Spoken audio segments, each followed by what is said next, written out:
আদিবাসী বাউল সম্প্রদায়, কিন্তু এই সম্প্রদায়টা আমার দয়ালকে নিয়ে, জয় গুরু বাউল সম্প্রদায়। আমার দয়াল বিনি আমার এই হৃদয় মন্দির ফাঁকা, তাকে পেয়ে জীবন ধন্য। যারা যারা সৎ নামে দীক্ষা নিয়েছেন তারা তারা জানেন যে দয়াল আমাদের জীবনে কত বড় আলো নিয়ে এসেছে। আমি জীবনে অনেক কষ্ট করেছি, সে কষ্ট যদি বলি দু তিনখানা বই লেখা হয়ে যাবে, কিন্তু তার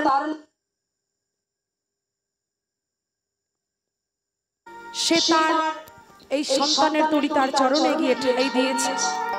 তাই আজ আমি আসরে দাঁড়িয়ে গাইছি, আর আপনাদের মতো ভক্ত শ্রোতা আমার গান শুনছে।